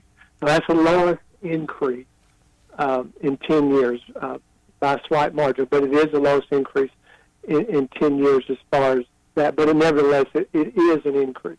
One of the things I always look at, instead of cutting spending, I try to emphasize, try to increase the efficiency of government.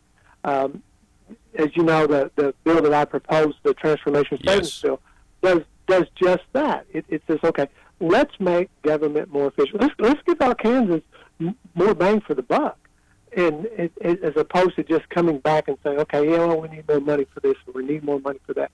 So I tend to always fall to that side that says, okay, how can we increase the efficiency of the systems that we have? Quite honestly, and this is not necessarily a reflection of the highway bill or anything, but if a state agency comes back and is needing more money to do what they were supposed to do. My first question is, why do you need more money? What's happened? What's changed? Or that requires that you need more money to do the job that you were told to do, and we're actually budgeted to do. So I think we don't ask that question enough. Yeah. Down there, we really look and say, okay, here's more money. One of the things that I when I first went into, excuse me, considering going into politics, I talked to some legislators, and they told me this. They said, every ideal that comes forward will be a good ideal. All right. You have to decide what's the best ideal, and what ideals are actually worth the money that it costs. And that's a very true statement. But I take it one step further, and this is what I say. The person bringing me the ideal, I want to give you a fair listen. I want to listen to what you have to say. But I also have to consider this. I'm not spending my money. I'm spending Arkansans' money. And I have to say, would they pay for this? Would they agree with this? And that's the main issue that I think we really need to look at, because it's not just the group, whatever group is wanting more money to do whatever. It's not just those guys that you're trying to serve. They might have a very worthy cause, but you also have to consider the people who are paying the bill, Arkansans. So I completely agree. I think that our listeners are loving where you're coming from, State Representative Beck. And you mentioned your government efficiency bill. Now, that actually got passed, correct? I mean, that became the law, right? Yes, it did. So, and that, just in a brief summary, basically requires that as a result of the transformation bill that the governor was run by the governor, what happens is the 15 new department secretaries will produce a report to the state agencies, both the House and the Senate, as to how 1% cut in their spending could be achieved based upon 2018 expenditures. So that's going to be a very interesting report. By the way, that report is actually due right before we go into fiscal session, or a couple weeks before we go into fiscal session. That's good. The next year. So that'll give us a great tool to work with as far as appropriating funds. So I need to amend my comments then. I mean, so there was at least some discussion of what I would say, reducing spending. I mean, how you would cut 1%. That's positive. So I would amend saying, we're now studying it, which is a good thing, and hopefully with that information, especially when the public gets a look at it, we'll be able to say, wow, cutting 1%, that's not really too much of a difficult thing to do, and look at all the money that we would save.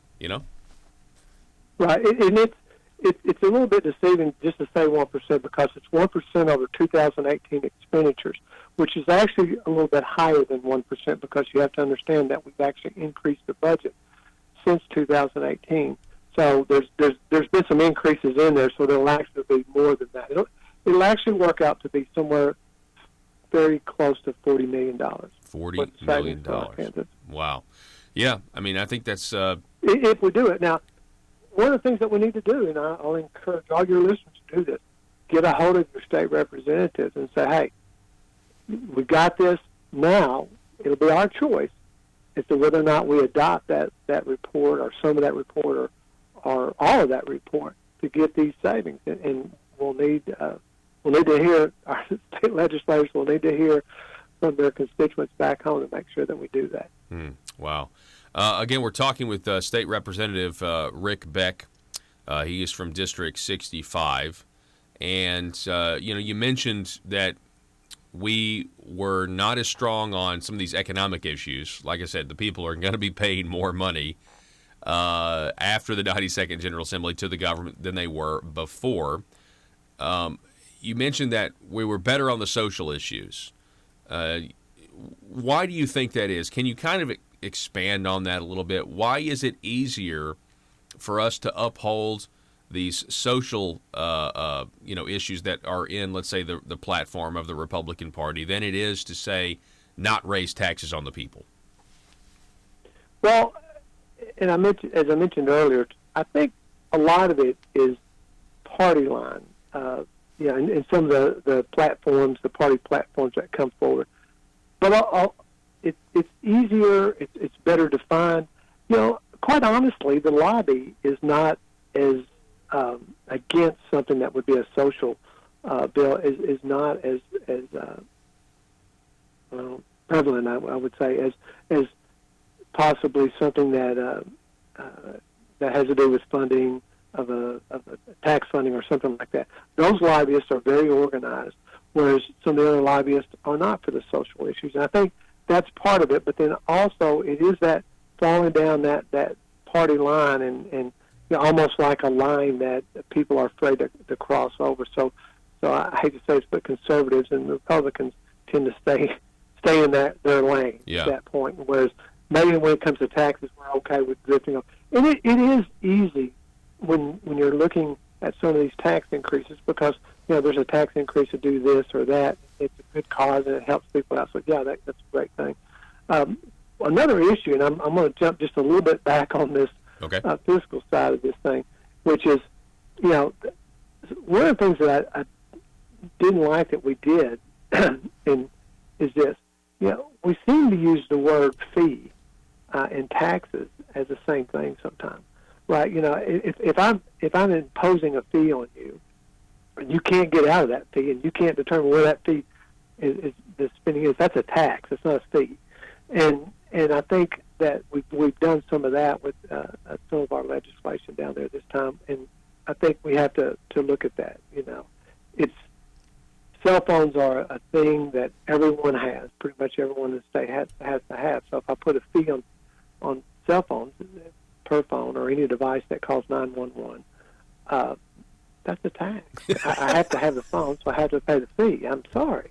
And so, although I did support that initiative, I didn't like it, but it was the only thing that came forward. We need to fund our 911. We've got a lot of gaps there, and I wanted to make sure that we got that taken care of. So I did support that initiative, but I don't like the idea of calling it, we basically did it with quote unquote a fee, which is a whole lot like a tax. Which is a tax, yeah. But, it's. I'm glad that. Hey, I'm glad that. I don't support voting for that, but I am glad that if you're going to vote for it, you're willing to say what it was, which was a tax, not a fee. Well, so it looks, it looks a lot like. Now the 911 stuff. It's drifted off on that topic just a little bit. What I was reading, this goes back to my trying to push efficiency.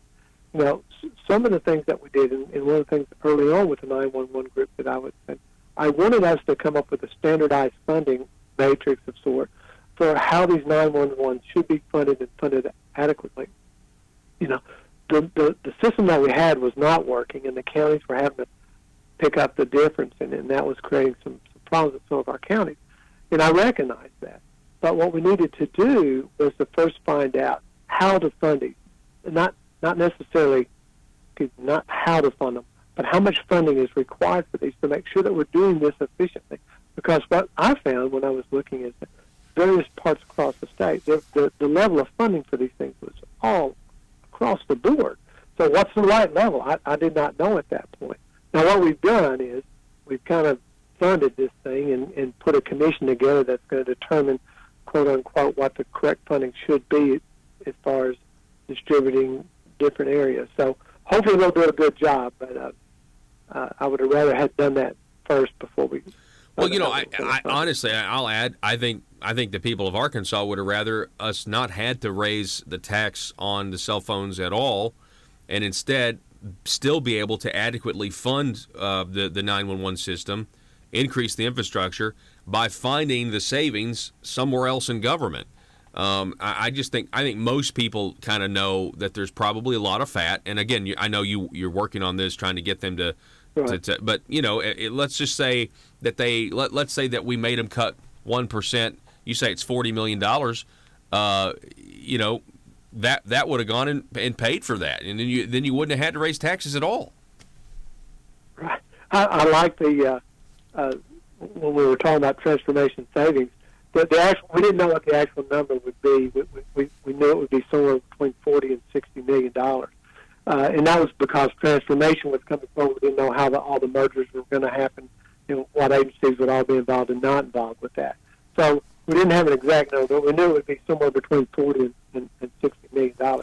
It was interesting that we went out to try to find this gas price increase was about the same, and that was one of the things that I actually promoted down there. Was like, hey, if we do this and do it right, we don't have to raise the gas taxes. And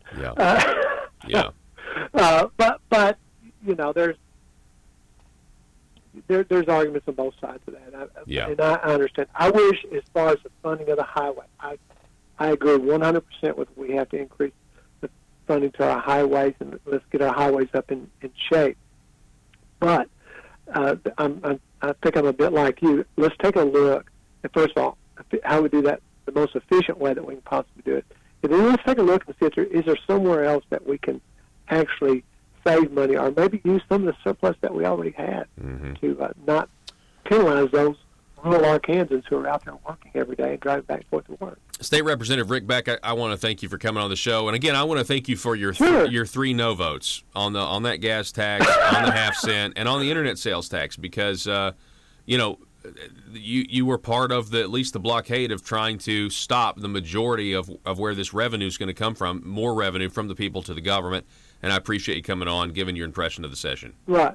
Well, as I said before, I enjoy coming on the show anytime. Feel free to give me a call. I'll be glad to give you my input. It'll be free and worth every penny of it.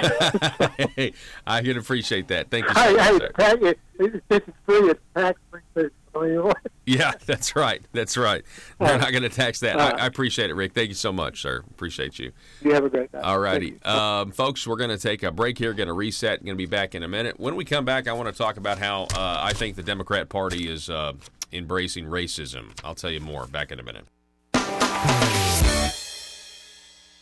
Russellville-based firearms manufacturer Omega are making clones of the most notable German firearms in the world. These delayed rotor-lock firearms have been and are currently used by law enforcement and military worldwide. At Omega, they manufacture their guns right here in Arkansas and produce the best reproduction in the marketplace that comes with a complete 5-year warranty. At Omega, they take firearm manufacturing seriously and offer discounts to active and retired law enforcement. Whether you're using Omega firearms to defend the public, defend your family, or for target practice, Omega has your back. For pricing, go to omega-guns.com. That's omega-guns.com.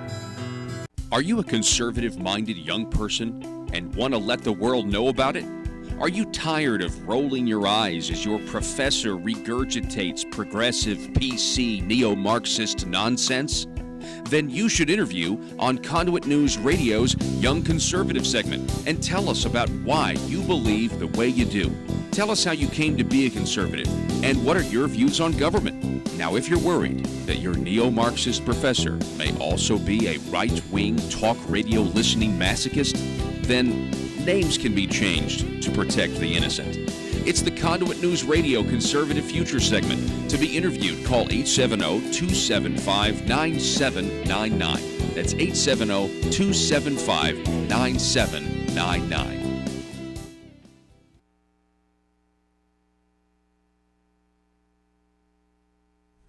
Some practical benefits to that by making those highway miles, state highway miles, you can get economies of scale when it comes to trying to maintain it. So again, you're either paying at the county level or at the state level, and it was thought back then it was more efficient to you've got better results by doing it at the state level. So,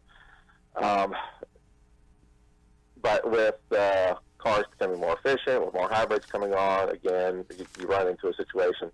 The amount of money is essentially staying steady that's coming into the state, while the price of paving a mile of highway is going up. Oh. And so, I mean, you run into a situation at some point of, you're not going to be able to get the work done you need to get done because you simply don't have the money because of these economic drivers. And so,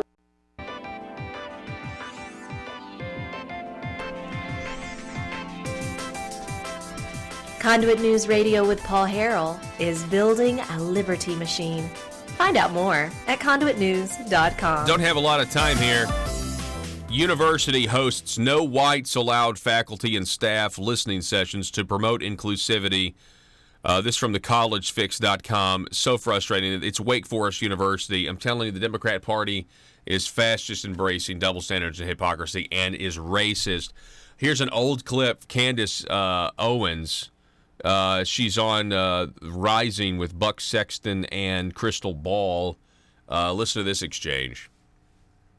Does it bother you that there's no prominent African Americans in the White House itself? Do you think that's important? Jaron, Dr. Ben Carson's part of the executive branch. That's not true. You know that's not true. Well, within the White House itself. Jaron is an executive with Jared Kushner. What is his role? Stop. He's a. All right, so you hear that exchange. Are you comfortable with the color in the White House, Candace? Because you're black. Skip to 10:15 and listen to this. There's another tweet that said, the Democratic Party is comprised of racist white liberals. That is correct. Am I a racist white liberal? Well, let's go back and let's say, I will say this, that many people in the party are not aware of their own racism. Let's go back to an early part of this conversation where you said to me, are you concerned about the color in the White House? Why would you ask me that question? Because you speak about black issues. Because you're black. But why would you ask me? But let's get to really the nucleus of this. Why did you ask me that question today? Because why did you feel that I needed to be concerned about that? Because you're bringing a whole group of young African American leaders to the White House. Okay, so this is something that I talk about often, is that in many ways white liberals don't realize that you put on that the racism and the conversations that we have. So you're saying I'm a racist? You haven't let me finish my statement. You keep cutting me off. Go ahead. Okay, the emphasis that you place is always on having a discussion about race. Okay, you guys are insistent on having a conversation about race and telling us that we should see, and implying that we should see race everywhere, and I don't agree with that. If you don't look at me according to the color of my skin, you would simply ask me how I thought that Trump was doing as a president. But instead, you try to drum up a conversation that's surrounded by race by asking me, are there enough black people in the White House? You're bringing a whole group of young black leaders to the White House. Color, I don't. That's something that's important to you. But why are you talking about? Then why make it that you're going to bring young black leaders to the White House? I mean, this is sort of absurd. Because the media, this is absurd. You're bringing this group to the White House. It's not absurd. I'm making perfect sense. I just want to be clear. Yeah. I just want to be clear. I'm trying to be extremely clear. I know. Bringing the black conservatives to the White House. But you view me as a racist white I think liberal. that you're not. First off, you put those words in my mouth, and you keep saying it. So I'm not. I said that the Democrat Party is comprised of racist white liberals. Is every person in the party racist? No, but you're not aware of the fact that you put these racist tones out into the media. This is why we have to bring the black conservatives to the president, because you create a narrative when you're on TV like you did today. Are you comfortable with I'm going to have you on radio later because I have questions for you as well, but we actually have to get out of the segment now. Do you think that language is helpful, though? I mean, just in terms of the national conversation. Well, I could ask you, do you think it's helpful to ask me, just because I'm a black woman, if I'm comfortable with the amount of color that's on the administration? Do you think that that's helpful? I think it's helpful and interesting to know your perspective. It's not. It's you just trying to create an undertone that Donald Trump is racist, and it's wrong. Yeah. Okay. But that to me is the reason why. Listen, no. I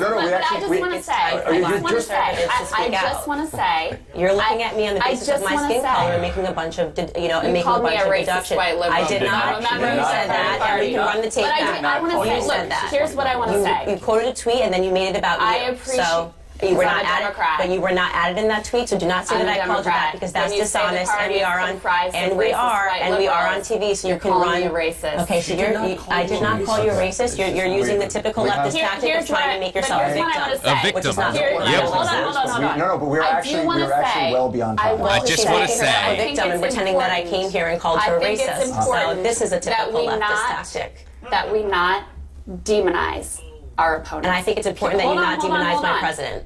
And one thing that I try very hard to do is to criticize the policies. She is so triggered and that she's a racist. She's been called a racist. I'm not sure how you were doing that by pointing out the color in the administration. But not to criticize the people who support the president. You literally spoke That's about something I skin try color, very hard to do. but you're not doing a very good job of it. And I think it's really important. I think it's really important that you be aware that just because I'm a black woman, you don't need to ask me a question as basic enough as saying how much color is in the administration. Do you think it's a problem to demonize our fellow Americans? I think what's problematic is that you are creating a simulation that is dishonest, that is accusing our president of being racist based off of the color of the people that are in the. That's exactly what you asked me a question. That's what you implied. I actually really appreciate. All right, so this is an old clip, right? It's an old clip from October of last year, October 2018, right?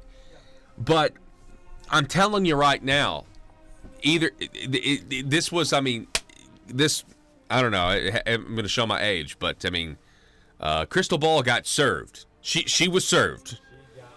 And then you couple that with, so that's like, you have this low-key racism, with these white liberals, but then you have overt racism from the left. University hosts no whites allowed faculty and staff listening sessions to promote inclusivity. Inclusivity, but you can't include the white people in your meeting. Democrat Party's racist, or has racist tendencies.